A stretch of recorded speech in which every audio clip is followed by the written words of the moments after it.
Please note, information or speculation comes from social media or research. The idea is to inform viewers of any ongoings regarding PES 2020, whether factual or speculative.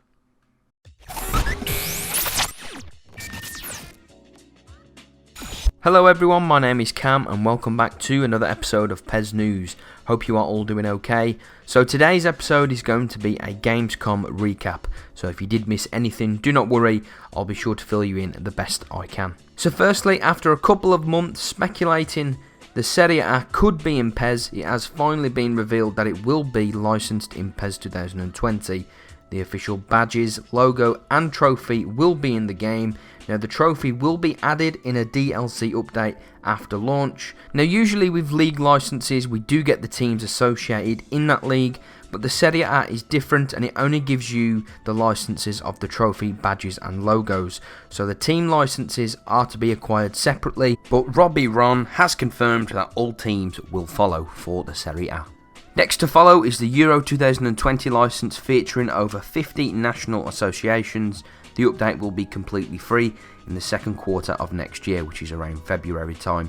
This makes sense as normally the big DLC updates launch around February-March time for PES, just like last year with the Celtic and Rangers DLC. Now there is no official word on the official Euro 2020 stadiums coming into the game, but it is highly likely that the official scoreboards will follow as they were presented for Euro 2016 in PES 16. Also, Lenny Bo sat down with IGN and spoke more about the Euro 2020 license. I will play the clip for you on screen right now. Big news as of today is that you are announcing that Euro 2020 is in PES this year. Yes, correct. We literally just a few hours ago, we announced that we will have the Euro 2020 exclusively in PES 2020, which is amazing, which is incredible. Huge news for us, and we are very happy that we could get out with that news right now. We prepared everything like for months together with UEFA, and now to make this big statement, we are super happy with that. So talk me through what that actually means for the game. So we've got DLC coming when the tournament's happening, but you've got lots of national flavour coming in the initial launch of the game, right? Yes, correct. And that's the amazing thing that for launch we will feature more than 50 fully licensed national football associations, and then the actual Euro DLC will come in the second quarter of 2020. But fans can expect loads of content. Obviously, when the Euro is happening, there will be loads of stuff happening in the game, but also obviously outside the game in terms of promotions. We've also, at the same time with the Euro announcement, we also announced the official e-Euro competition, the eSports competition, which will be held together with UEFA and Konami, and more about that will follow very soon. And is that going to be like national teams, or are we talking like individuals? How are you organising that? I mean, I cannot go into detail, okay. But it is very likely that it has something to do with the different countries, so it's going to be definitely interesting. That'll be exciting. So we'll have like real life football, European Championships and champions at the same time as an esports version of that. I mean, we will definitely have the champion around the same time, because the esports, the final will take place between the semi-finals and the final in London, so obviously it's the perfect fit to have to crown the e-Euro champion. That's awesome. And now let's quickly talk about the Euro 2020 stadiums. The list at the moment is unconfirmed, but in PES 2020 we currently have the Allianz Arena, the Stadio Olimpico and the Johan Cruyff Arena, but it does say that a hosting stadium will be faithfully recreated for PES 2020. So far, 3 out of the 12 stadiums are already in the game, with one more possibly to be added, which could be Wembley Stadium, as they are hosting the semi-final and the finals of the tournament. This is speculation at the moment for Wembley to be in the game, but we will know more as months go on. Also, you can see the significant improvement for licenses for the European national teams compared from PES 2019. So this is actually really good for Xbox users, because as you know, you can't have option files on Xbox for PES 2020 yet again. So because nearly all of the European national teams are licensed, the Euro 2020 experience will be a better one for Xbox users. But as you know, for PS4 and PC users, the odd teams that are not fully licensed, we can have an option file to sort that out. Also, which is something really cool, when you play in the Allianz Arena as Germany, the outside graphics of the stadium will turn white, whilst it is red when you play with Bayern at the Allianz Arena, so it is a very nice touch from PES themselves. Also announced was the new eSports competition called eFootball. Through 2 separate tournaments, Konami will crown the #1 eFootball player and professional club, and also an eFootball Open tournament will be open to all users through the new in-game mode called Matchday. The eFootball Pro tournament will see the best pro players wear the colours of their football clubs to compete against the top European teams. The total prize pool across eFootball will be over $2 million, which is absolutely massive, with significant prizes available for the eFootball Pro competition.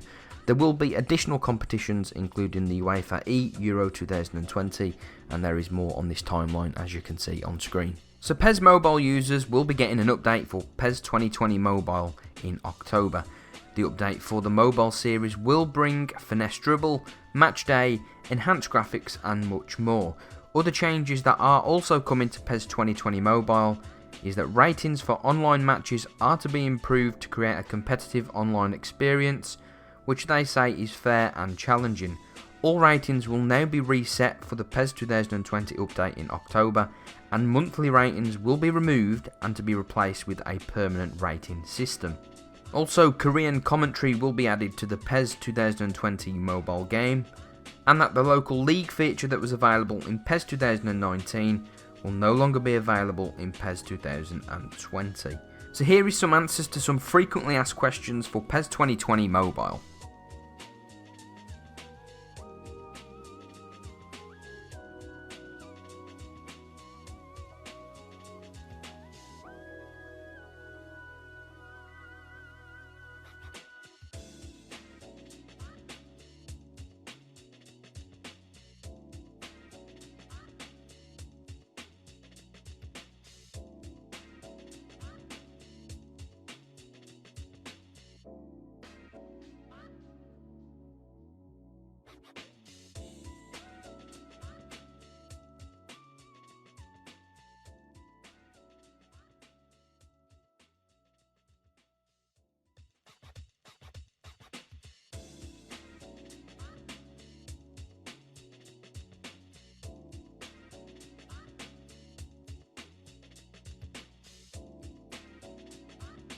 Also, there is a carryover system for PES 2020 Mobile. Certain items that were obtained from PES 19 Mobile will transfer into PES 2020 Mobile.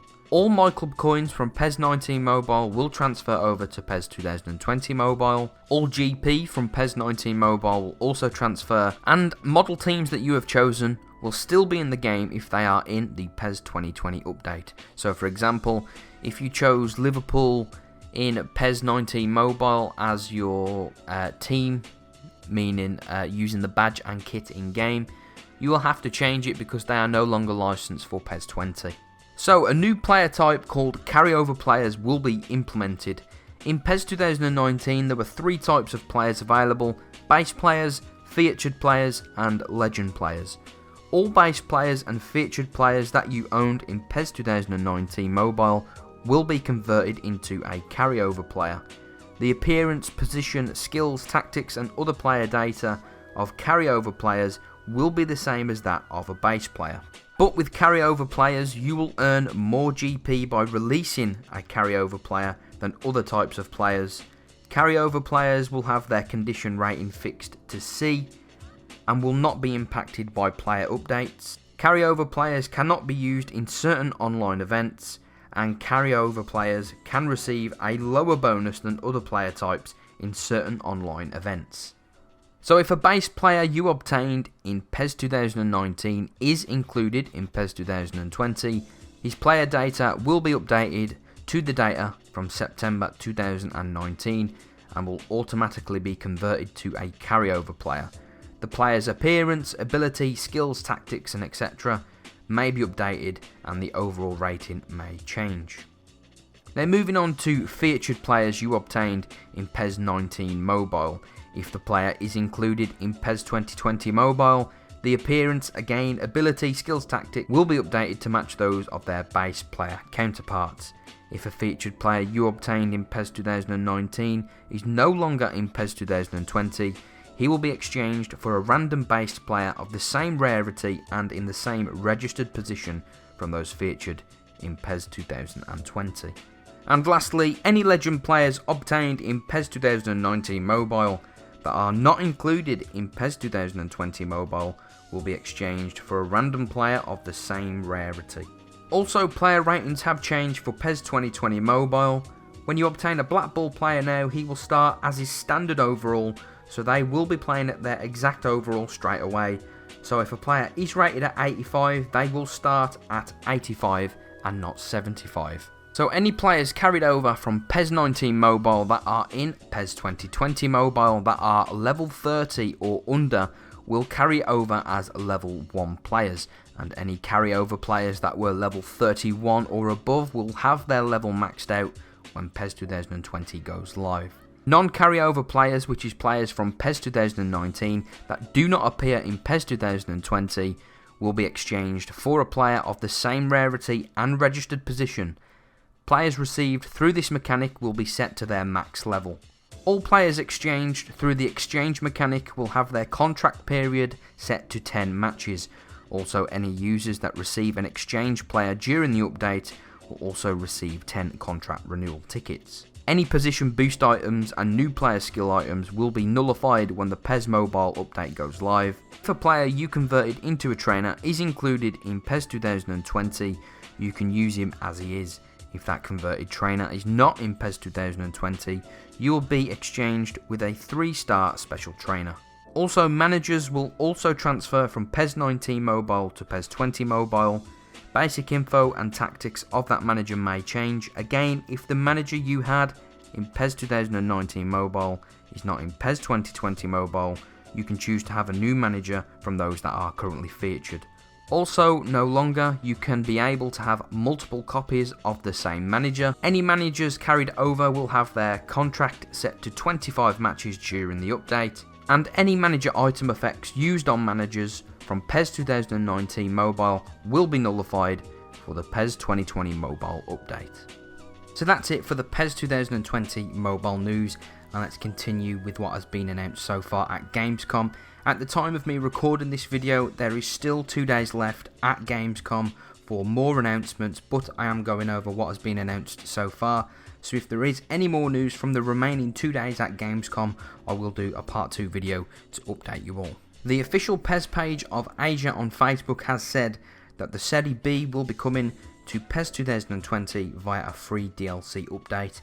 Now this would make sense, as the official list of licenses that was revealed said that the Serie B is unlicensed, so if this is true, it will come in an update like the Chinese Super League did last year. Also, Brescia were unlicensed for Serie A, but PES Latam on Twitter have confirmed that they will be licensed via an update, so the Serie A will be completely fully licensed. And to end the video, I will leave the current license list for PES 2020.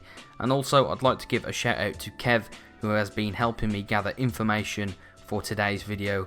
He has been absolutely fantastic in tagging me in things and keeping me up to date in any small thing to do with licenses for PES 2020. So a massive thanks, and yeah, it is much appreciated, pal.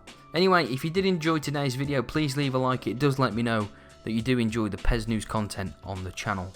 Anyway, I will leave the license list for you now, and my name is Cam, and I will see you all in the next one.